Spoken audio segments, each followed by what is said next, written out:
Many Australians enjoy gardening as their favourite pastime, and it's good for them. Gardening for 30 to 45 minutes is equivalent to walking 3 kilometres. But what gardeners are planting may not be so healthy for the environment. Many plants brought into Australia from overseas have now become some of our worst invasive plants or weeds.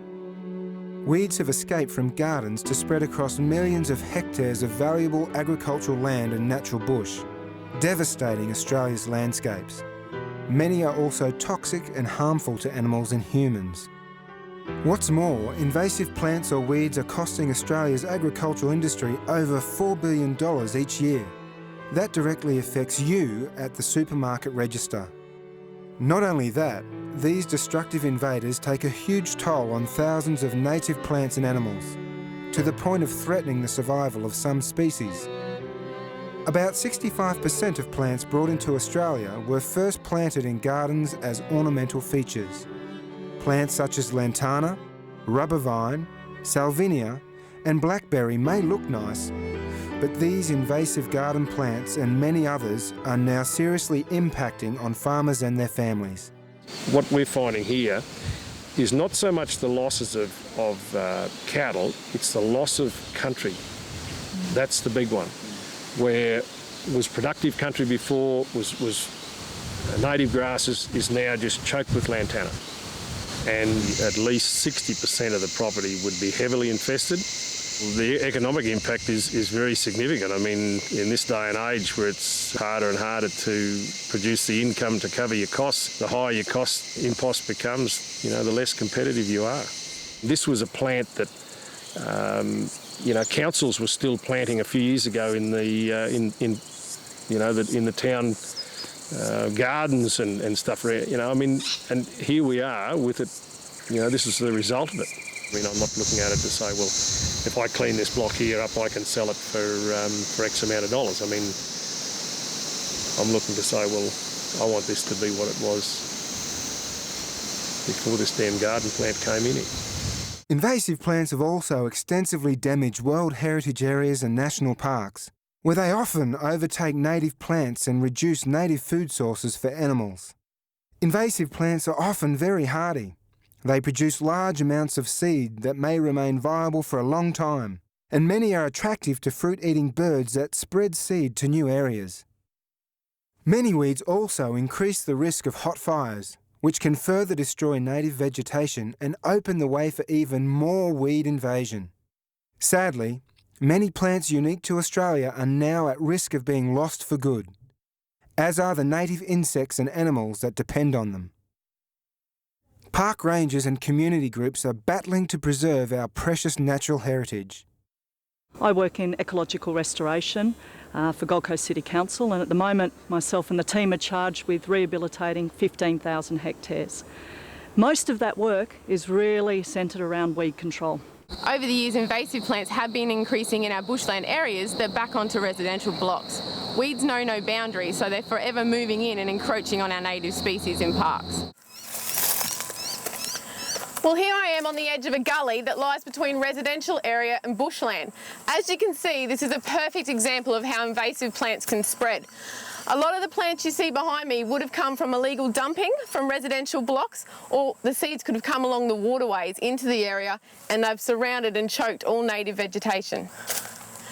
Just by looking around, it's clear to see how invasive plants can choke an environment. They impact on the structure of forest types, they stop natives from regenerating, and they really limit habitat type as well as the food sources. So rather than, some of the birds having 200 species to choose from, when we've got a really seriously weed-infested area, they now only have 10 species to choose from. Well, what we've got here in this particular environment is a whole lot of green, but very few species. And as I walked through earlier, I only found 2 native species. But one thing that really relies on healthy native vegetation is our local animals. Without having their natural habitat that they rely on for shelter and food, they're being pushed out and are no longer found in our natural areas. The last 12 years I've been working in this, I have seen systems drowning underneath these invasive plants. So we really need to start doing something now. Government agencies are working with the garden industry to help prevent the sale of invasive plants and to help spread the word about which plants are suitable for your garden. We often have plants that people will bring in that are not the right plant for that position, and we've certainly, the nursery industry's got lots of ideas and lots of advice on different plants that are available that will certainly suit that position. If you're not sure of a plant you've got has weed potential or is a bit unruly, then certainly come in and the nursery industry can advise you on plants that perhaps are not going to be invasive in the garden. So drop into your local garden centres, I'm sure they'll be able to help you out. Careful management of gardens is vital to reduce the spread of invasive plants. If a plant is grown in an extremely good place, it can become quite vigorous and very robust and out of control. So, we really need your help in managing this serious national issue. Everyone can help by recognising the types of garden plants that are invasive and replacing them with non-invasive species, by removing seeds and fruit from invasive plants to prevent birds spreading them to new areas, by not sharing cuttings or plants with your friends or family, as these plants could be invasive, by not tipping any pond or aquarium content into waterways. These plants can be invasive too.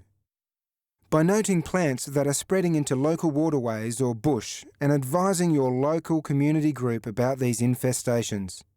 And finally, by not dumping any garden clippings in the bush or along creeks. People think, oh, look, it's all right, I'm just putting my lawn clippings in there, it's a little bit of, it's a little bit of compost. That should be good for our bush, shouldn't it? Well, I hate to say it, it's not good at all. A lot of those plants really take off vegetatively and introduce new infestations into our natural systems. Dispose of garden waste by placing waste in black plastic bags and baking it in the sun for a few weeks prior to putting it in the compost bin. Bagging waste and placing it in your council rubbish bin. Transporting waste to the tip with your load covered. Weed control in your garden depends on the size of the plants, your strength to remove them, and their likelihood of re-sprouting from seeds in the ground. To help control weeds, you can pull them out or grub them out with a grubbing tool. This can be time-consuming but is likely to give the best result. You can spray them with herbicide that will control them. However, you'll require personal protection equipment and need to read the label carefully. And you can cut stump or basal bark woody plants with thick stems. This means using a small amount of concentrate herbicide, which will be absorbed into the plant. This technique that I'm going to demonstrate now is the cut stump method, where using a pair of secateurs, you cut as close as you can to the ground. You make sure that you get a nice clean cut, flat cut, and then paint it within 15 seconds with glyphosate mixed at 1:1 in water.